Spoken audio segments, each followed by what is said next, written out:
The tank engine, for its size, is the most versatile thing on the rails.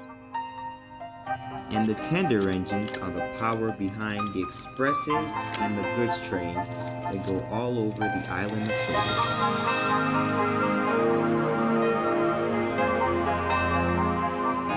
This is NWR Stories.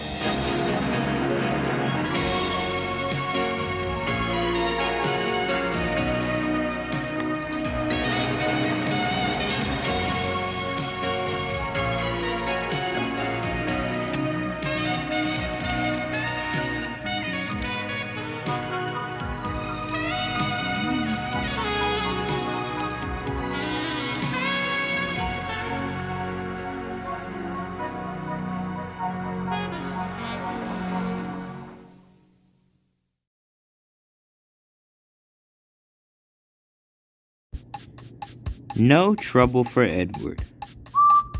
Edward is one of the oldest engines on the island of Sodor. He has been on the railway since it was founded in 1915 and is a local historic figure, depending on who you ask.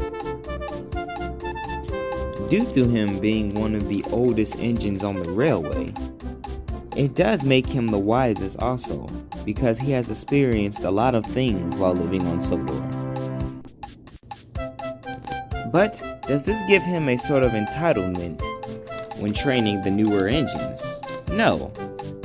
Edward is a down-to-earth engine and is always willing to help out when needed. One day, Edward had arrived into the station to take his early morning train when he saw Henry and James in the other two platforms. "Hey Edward, are you excited that Gordon's gonna be back in a couple of weeks?" said James. "Yes, I am. It feels like it's been a long time since he's been gone," said Edward. "The railway doesn't feel the same without him." "I agree. Pulling the express is kinda different without him. He makes it look so easy.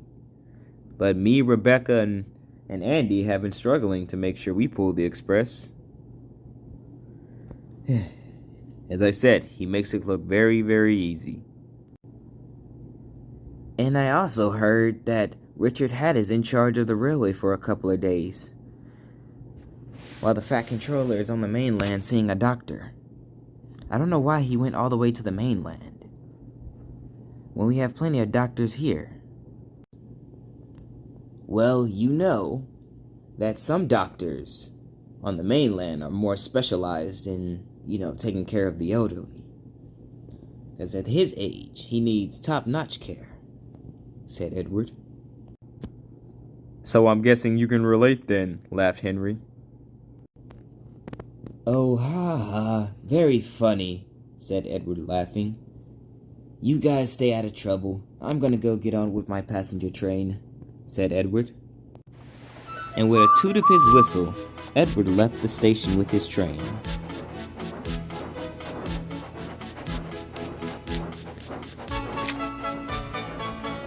Throughout the day, Edward was having a wonderful run along his branch line.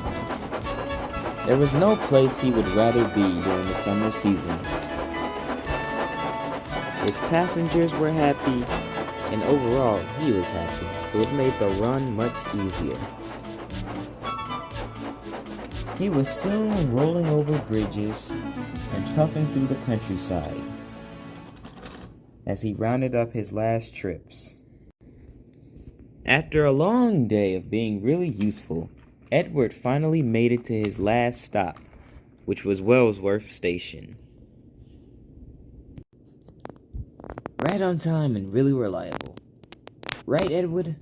said Winston. "Indeed, old friend, indeed. You always strive to do the best and beyond." "As you should, old friend. Now, you go get some rest. I'll finish up these passenger deliveries for the night." "Thanks, Winston. You truly are a good friend." And with the toot of a whistle, Edward left to head back to the sheds.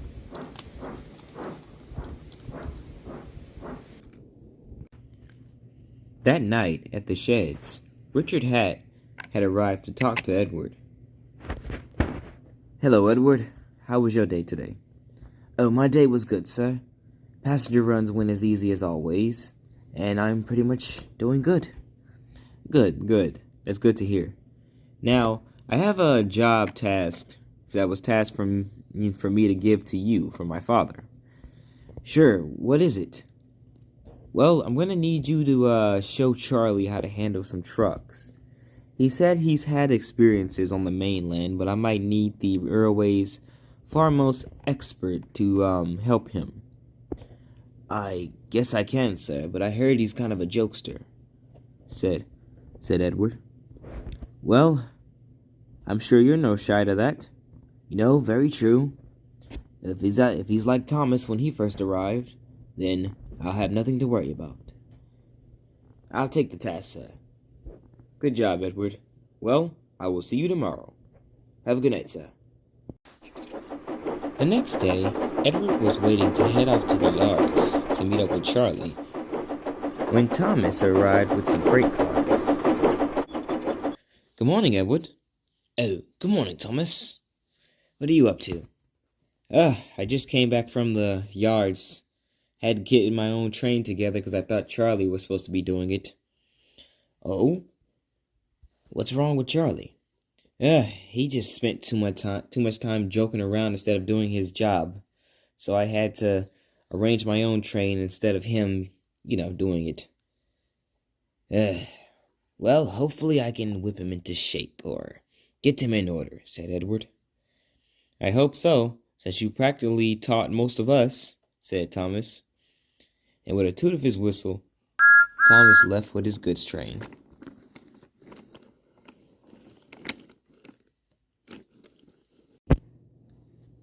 Edward could only hope that Thomas was wrong. So with a toot of his whistle, he left the station to go meet up with Charlie. When Edward arrived into the yards, Charlie was waiting for him. Well, you must be the famous Eddie. Nice to meet you. It's Edward, and it's nice to meet you as well. Oh, come on, it's just all fun. Very, very fun, you know what I'm saying? Said Charlie. So you're the engine that saved the docks. Well, it's good to meet you. So, what do you know about trucks? Said Edward. Oh, trucks. I pull them all the time. Well, do you know how troublesome they can be? Said Edward. Well, not really. Just have a good laugh and then they'll be easy. Fun's not a part of everything, said Edward. Sometimes you gotta be serious, Charlie. Serious? Who wants to be serious when you can have fun? Fun is the basis of everything, Edward. The more you laugh, the more life is enjoyable. There's some logic behind that. Well, never mind. Let's just get started, shall we? Yes, ready when you are, Eddie. Edward watched as Charlie worked, and all he did was laugh and joke while dealing with the cars. There was no assertiveness at all. The trucks would start trouble, and Charlie would just laugh and go along with it. He never said any controlling with the trucks. And by controlling, like setting in assertiveness, which Edward did not like. He spoke with Charlie later to talk about it. When you're dealing with trucks, Charlie, you're supposed to manage the truck. You're supposed to keep them in line, not play along with their foolishness. You don't get it, Eddie. When you laugh and joke with the trucks, it takes their mind off the trouble. You'll see one day. I'll have to show you one day. Look at me, the young engine showing the old timer. Oh, the day that happens is a day that will never come, said Edward. And with a toot of his whistle, Edward left the yard. That night, Edward was talking to Winston about Charlie. "I just don't know. He doesn't take it seriously. He doesn't know the dangers of trucks," said Edward. "Well, looks like you might have to just let him figure that out on his own. But if I let him do that, something might happen. Or it could not. You never know," said Winston. "But even if it does go wrong, that will be for him to realize. Sometimes you gotta let people bump their heads so they know not to bump their heads again." "You know what, Winston? You have a point. Charlie will come around. I just know he will. But hopefully nothing drastic happens." "We were all young engines once," said Winston. "We just had to go through things that make us who we are today. Such as, from what I've heard, engines like Oliver, after falling down the turntable well, he became a different engine. Thomas, when he first took his first good strain, he had learned his lesson. And even James had to learn a couple of lessons to be who he is. Sometimes all we need is a little push in the right direction." "True words were never spoken, old friend. Good night," said Edward. "Good night," replied Winston. The next day, Edward arrived in the yard to see Charlie getting ready to pull a train. "Now, Charlie, remember, you need to be careful with the trucks, because if they catch you slipping up, they will pay you out." "Oh, don't worry, Eddie. It's gonna be fine. Me and these guys are gonna get along and have a good time. Isn't that right?" "We sure will," said the trucks in a devious manner. "See, I told you, Edward." And with the toot of his whistle, Charlie left with this train. But Edward noticed something as Charlie was puffing away. Charlie had left his brake van behind. All solar engines know, or any engines in general, know that in order to keep a train under control, you need a brake van. Edward knew that Charlie would be in trouble without a brake van, so he pumped his pistons and followed Charlie down the line. Meanwhile, Charlie was rolling along the line without a care in the world. Charlie and the trucks were laughing and joking as they went along the line, but little did Charlie know, the trucks had plans. Charlie was so caught up in the fun that he was diverted onto the wrong line, and the trucks noticed this. They even passed up a sign that warned them to go a certain speed. "Hey, trucks, what are you guys doing? This is the wrong line." "Oh, come on, Charlie, you're gonna love it," said the trucks.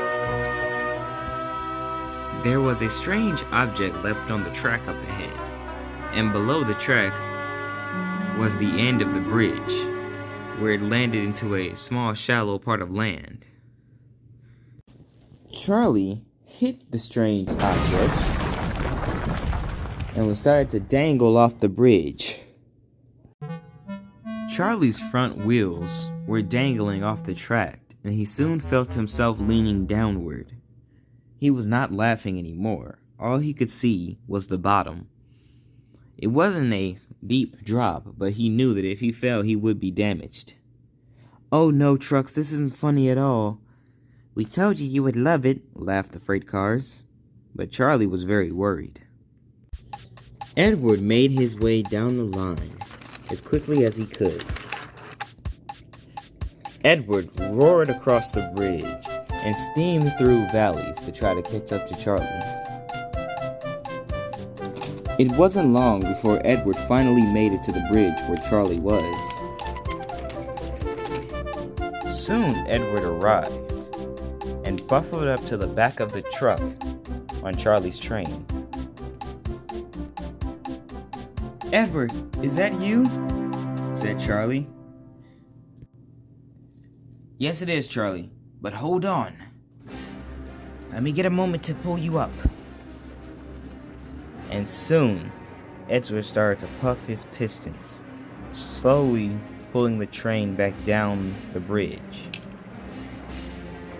Charlie slowly began to come back on the rails as Edward pulled backwards. And soon, slowly but surely, Edward had saved Charlie from falling off the bridge and brought him down safely to the bottom of the hill.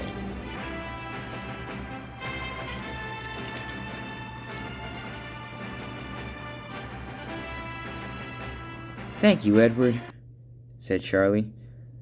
"You saved me from being a purple splat on the ground. You really are a wise engine and a very helpful friend." "It's the least I can do. I'm just glad you're okay. Now, let's head back to the yard." In the weeks after that, due to Edward's advice, Charlie soon became better at handling trucks. He also developed more of a serious attitude when dealing with them, since he knows that jokes will give them a free pass to be troublesome. Edward is glad to have shown Charlie a better way to do things, because last thing he wants is to see a fellow engine be victim to the trucks. But when showing engines how to run the Sodor Railway, it is no trouble for Edward. A few days later, the Fat Controller came back to the railway from his visit with the doctor on the mainland. "Welcome back, sir. How was the doctor's visit?" "Well, Edward, since it is just me and you, I'm going to give you the honest news. So, the reason why I have been coughing a lot and having shortness of breath is that I have heart disease." "Sir, what? How?" "I don't know, but it's probably going to affect my career on this railway. So I think it's time that I prepare to pass the mantle of controller to Richard." Are you sure he's ready, sir?" "Yes, he has. I've seen the way he's been acting towards the railway in my absence, and I'm pretty impressed. I just please hope you and the engines will accept him, as you did me and my father before me."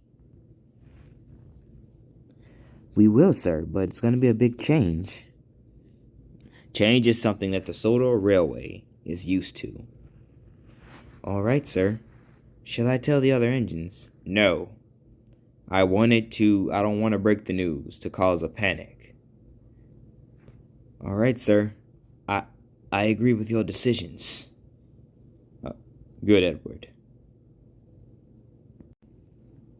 Soon as the Fat Controller left, Edward was still pretty surprised, but he decided to live up to his promise and not say nothing at all.